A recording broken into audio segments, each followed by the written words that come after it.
Welcome to On the Ballot with Ballotpedia, where we take a closer look at the week's top political stories. Ballotpedia connects people to politics by providing neutral, nonpartisan, and reliable information on our government, how it works, and where it's headed. We're here to give you the facts, so you can form your own opinion. I'm Victoria Rose, and thanks for being with us. Today we'll be taking a look at Trifecta vulnerability across the country and breaking down noteworthy abortion-related ballot measures. Welcome to On the Ballot.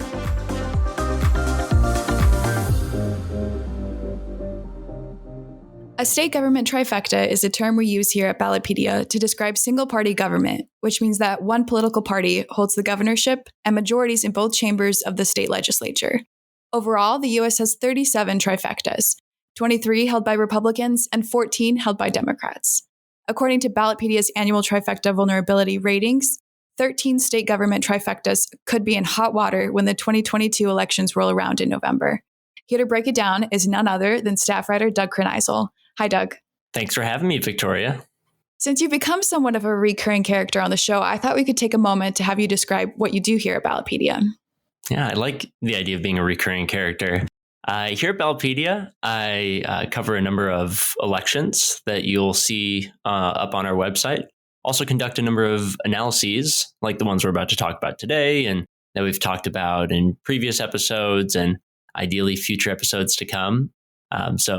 Digging into the numbers, digging into the data and presenting it in a way that kind of helps paint a clearer picture about what's going on with politics today. Great. That's probably why we keep having you back. But now back to the subject matter at hand. We're going to start with what makes a trifecta vulnerable and how do we decide if a trifecta is vulnerable or not? It's a really good question. So Ballotpedia calculates the chances of trifectas breaking and forming by evaluating each piece of the trifecta individually. So those pieces are the governorship, control of the state Senate, and control of the state House.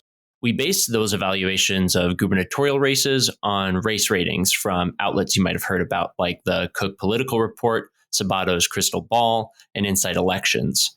For state legislative chambers, we use a little bit of a different metric. So we look at the absolute number of seats up for election, and then the proportion of seats that would need to flip for the partisan control of that chamber to change, evaluating both chambers in the state's legislature individually. We then assign a numerical value to each one of those evaluations and then add them all together. The larger the value, the more vulnerable a trifecta becomes because that indicates that there are more opportunities for some change to take place. That's really interesting. What's typically at stake when a government loses or gains trifecta status? Changes in a state government's policy priorities often follow trifecta changes. Because trifecta control affords one political party the opportunity to advance its agenda without having to, kind of negotiate or compromise with the other. Gaining or breaking trifectas, or in some cases, maintaining a divided government, therefore often becomes a major priority for parties heading into each election cycle. Yeah, that makes sense. Controlling all three major branches of government gives the party in power the least amount of friction in order to get its agenda done. So have you seen many changes to trifecta status in recent years? The most recent one came in 2021. So Republicans in Virginia broke what had been a Democratic trifecta by winning the governorship and control of the House of Delegates. The state Senate was not up for election in 2021, is currently held by Democrats, but will be up for election in 2023. In 2020, Republicans gained two trifectas in Montana and New Hampshire, both of which had been divided governments at the time of the election. But overall, between 2010 and 2021, we've seen 73 state government trifectas either broken or gained. And just out of curiosity, what trifectas have been in place the longest? The 9 longest running trifectas are all Republican, with the oldest being Utah's trifecta.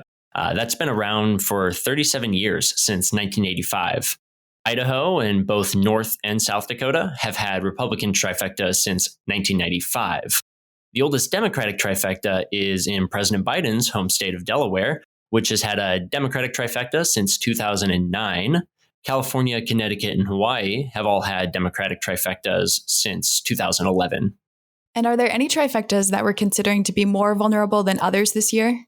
Yeah, so the most vulnerable trifectas, the ones that kind of got that highest score or that highest numerical value when we were doing our evaluations, For Democrats, that was in Delaware. It's not having gubernatorial elections this year. And as we just talked about, it's a pretty Democratic-leaning state, or has been since 2009 or so. But Democrats have a 4-seat majority in the state Senate. So the opportunity of a pickup there for Republicans is relatively high.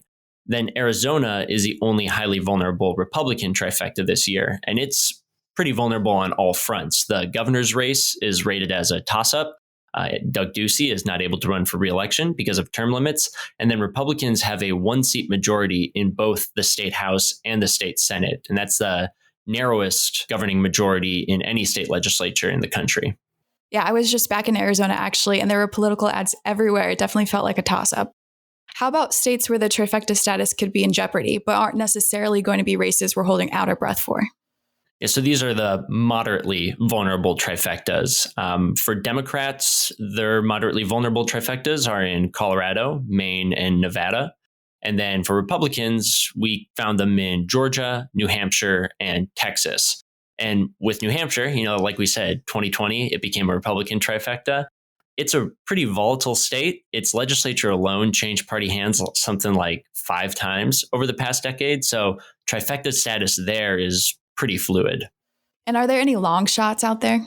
Yeah, the Republican trifectas in Florida and Iowa are rated as somewhat vulnerable. And then the Democratic trifectas in Illinois, Oregon, and Washington are also considered somewhat vulnerable by our analysis.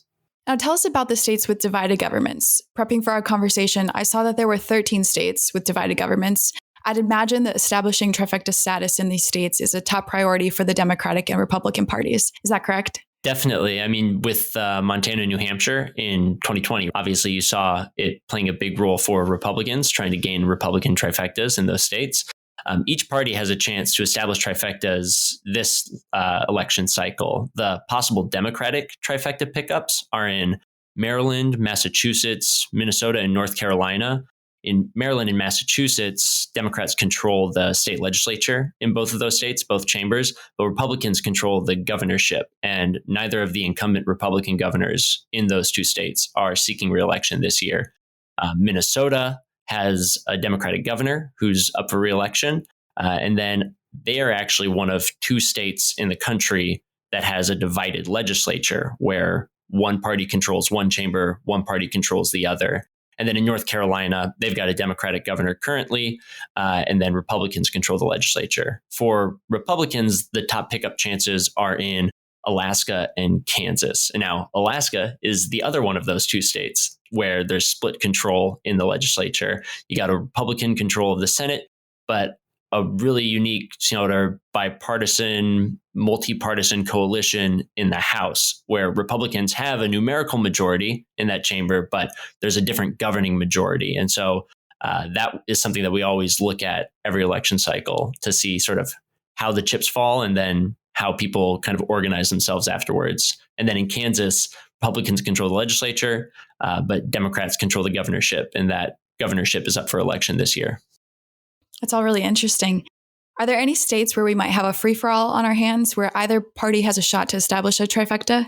Typically, we'll see this in battleground states. And this year, those are Michigan, Pennsylvania, and Wisconsin, where both parties have the opportunity to establish a state government trifecta. A lot of those come down to the gubernatorial contests. Democrats currently hold that office in all 3 states, while Republicans control both chambers of the legislature. The gubernatorial races in Michigan and Pennsylvania are currently lean or tilt Democratic. That's how they're rated, while the race in Wisconsin is rated as a toss-up.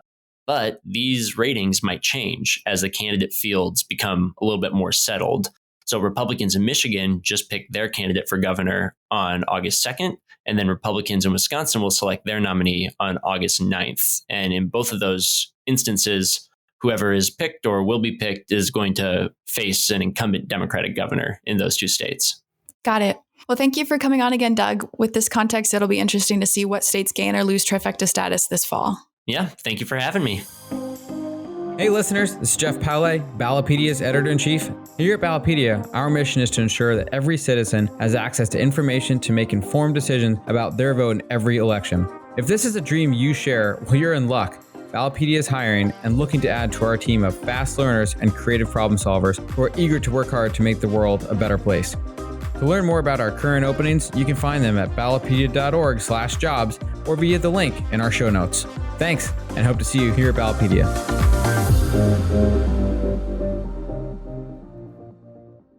Our next topic concerns abortion. I just wanted to remind our listeners that Ballotpedia is committed to neutrality and does not endorse any position on any issue. This discussion will center around abortion on the ballot and other historical trends we're tracking.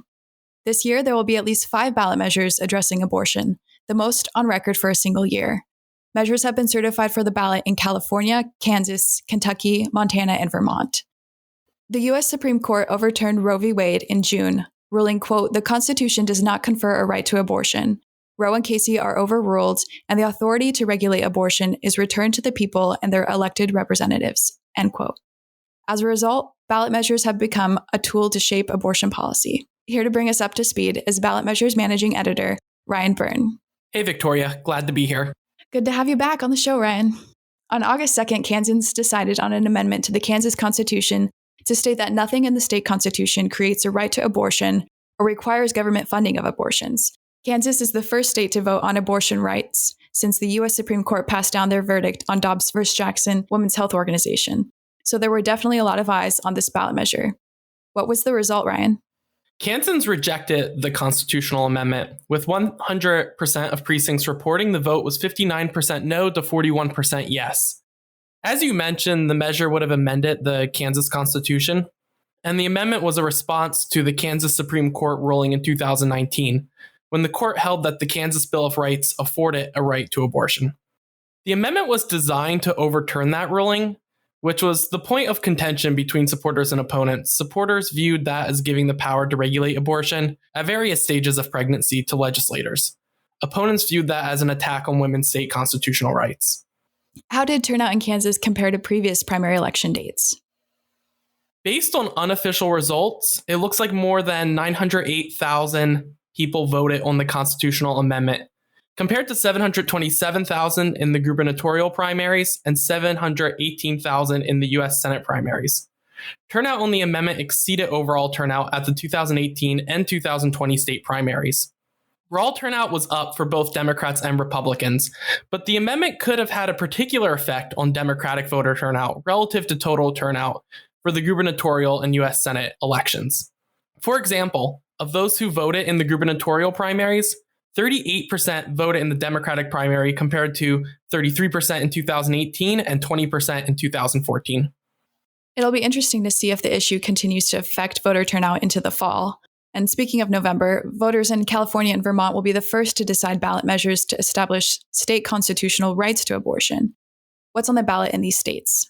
In California, voters will decide Proposition 1, which will provide that the state cannot deny or interfere with an individual's decisions to have an abortion or to choose or refuse contraceptives.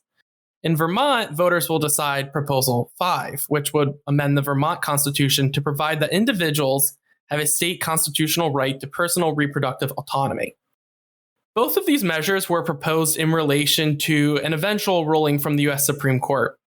In Vermont, the amendment was actually proposed a couple years ago, after Justice Anthony Kennedy retired. In California, the governor and legislative leaders called for an amendment after the Dobbs draft opinion leaked. In Kentucky, one of the states I actually cover, they will decide on an amendment in November to its state constitution to state that nothing in it can be interpreted to establish a state constitutional right to abortion, which is similar to that Kansas amendment we were just speaking of. Where else have we seen similar amendments? Since 2014, voters in 4 states, Alabama, Louisiana, Tennessee, and West Virginia, have approved such amendments. The last state to actually reject one was Florida in 2012. Massachusetts was the first state to vote on this type of amendment, where it was defeated in 1986.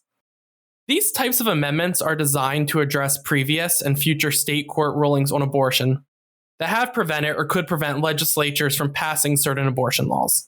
In Montana this fall, they're taking a slightly different approach with LR 131, which we've titled the Medical Care Requirements for Born Alive Infants measure. What would this measure do? Right. The measure states that infants born alive at any stage of development are legal persons, and it requires medical care to be provided to infants born alive after an attempted abortion, an induced labor, cesarean section, or another method. and it will establish a $50,000 fine or 20 years in prison as the maximum penalty for violating the law. At the federal level, there's a similar law that Congress passed in 2002. There's still over 3 months until the November election. Are there any chances that we might see additional ballot measures added before then? We could. Right now, we're at 5, and we could see as many as 7. Campaigns for 2 citizen-initiated measures are active in Colorado and Michigan. An initiative was also proposed in Arizona, but not enough signatures were collected to make the ballot by the July 7 deadline. And what are the backgrounds behind these citizen-initiated measures? In Michigan, as well as the one that didn't make the ballot in Arizona, the initiative would provide state constitutional rights to abortion, as well as other decisions about matters relating to pregnancy. The sponsors of the Michigan petition submitted more than 750,000 signatures. Those signatures are currently being verified by the state. The campaign needs about 425,000 to be valid to qualify for the ballot in November. In Colorado, the campaign Colorado Life Initiative is collecting signatures for a ballot measure to prohibit abortion in the state. Signatures in Colorado are due on August 8th. We have a lengthy history of abortion-related ballot measures on our website, but let's put these ballot measures in context for our listeners. There are 5 measures this year. That's the most since when? That's actually the most since 1986, which featured 4 abortion-related ballot measures. And when did we start to see abortion-related ballot measures? We started to see abortion as a topic featured on ballots a few years before Roe v. Wade. Unlike the trend we saw after Roe, these pre-Roe measures focused on legalizing abortion in their respective states. The first abortion-related measure to appear on a ballot was Washington Referendum 20 in 1970. Referendum 20, which voters approved, legalized abortion in the state of Washington, which was 3 years before Roe. Measures to legalize abortion were also proposed in Michigan and North Dakota a few years later in 1972, but both of those were defeated. So after the U.S. Supreme Court decided Roe v. Wade in 1973, there were no abortion-related ballot measures for a couple years until 1978. Overall, there's been 48 abortion-related ballot measures since 1970. Well, thank you, Ryan, for coming on to discuss this and providing that historical context. I'll let you go recover from election night now. Great. Thanks for having me, Victoria. Hey there, listeners. It's time for Footnote Facts. Unlike Tom Cruise's character in A Few Good Men, you can handle the truth. As always, I'm here to hit you up with some trivia so that you can dunk that trivia on other people. Today's topic is local government. And of course, today's trivia question for you listeners, which is, how many states do not have a city in the top 100 largest cities by population? And I'll have the answer for you later in the show. So, local governments, unfortunately, rarely get any spotlight, but they are the most vital to our day-to-day lives. And there are a lot of these entities coming in all sorts of shapes, sizes, and functions. How many are we talking about, Paul? Well, the census of governments, which is done every 5 years, back in 2017 is our best look at the current numbers, and we're talking about over 90,000 total local governments. And we can break it down into special purpose and general purpose governments. Special purpose just means it has a specific function, such as overseeing utilities, hospitals, or libraries. There's over 51,000 of these kinds of governments, and you can find as few as 21 in Hawaii to almost 7,000 in Illinois. Again, though, that's the 2017 data, so there may be more than that now. Tons of these kinds of governments are special districts, of which there are close to 39,000. So more than 3/4 of special purpose governments are special districts. It's a little confusing between those two terms, but that's how the census of governments denotes it. Special purpose governments also include varying types of school districts. School districts can be based on age and grade levels, or they can include multiple counties or the unification of multiple districts, for example.